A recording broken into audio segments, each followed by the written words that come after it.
علي خليف كلايد iyo madax ka socda dawladda federaalka ee Soomaaliya ayaa gaaray magaalada Balicad warkaasina waxa inooga soo diray Balicad Cabdi Ciro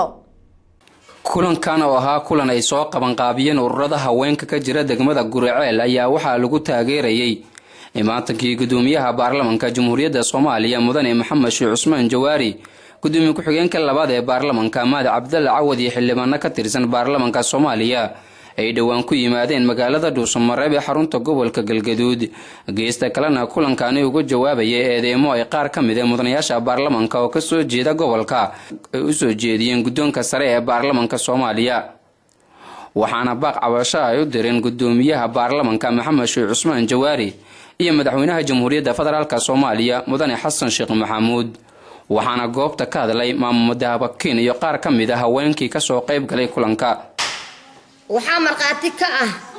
in ay diideen haddii uu yiri ra'iisul baarlamaanku waan soo booqanayaa dadkan aasan ayagu aasteen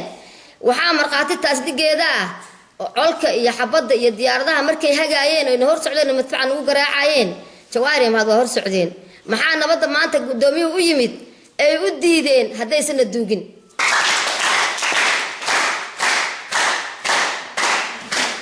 mudane gudoomiye baarlamaan mudanayaal baarlamaan shacab Soomaaliyeed aan nahay muwaadiniin aan nahay dadkii shabaab hambada ka hartay baan nahay wax dambiyo dawladda kama aanan galin dawladda iyo annaga waa isku kaayo dhuftay si qaldan baan loo turjumay duulimaad baan loo abaabulay waxaan loo abaabulay dambiilayaasha mahad iyo Jawaahir oo dambiilayaal ah kuna tala galay inay aasaan ummadda halkan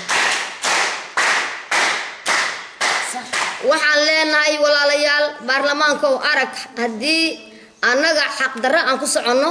sharcigaana qabanaya waan ogolnahay hadii laakiin sharci darrana ku maamulayo sharciga baarlamaanka ee wakiilka shacabka aad uga tihiin dib u fiirsho qodobadiisa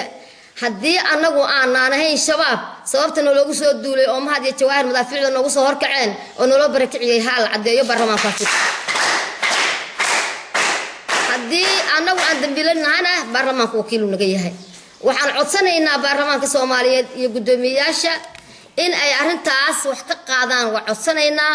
oo sida xaq ah ay u daba galaan waa codsanaynaa waxaan haddana la hadlayaa oo u sheegayaa madaxweynaha ummadda Soomaaliyeed madaxweyne shacabkaaga yaan nahay aad u dhaaratay shacabkii aad u dhaaratay aan ka mid nahay hadii aad dambi galnay madaxweyne arag hadana dambi gal arag hana dhageysanin hana iska kaay dhagatirin noo soo jawaabna la hadal waxaan nahay arag hoos noo fiiri ma mudanahay in la laayo dadkii hambada ayaan nahay biladaan lahayn bil sharaf aan lahayn Soomaali wadanka maanta maxay tacadowga haysta inay ka celiyaan heegan u ah kana adag baan hayn dadkii waxaan ahay wadanka inaad u garabsato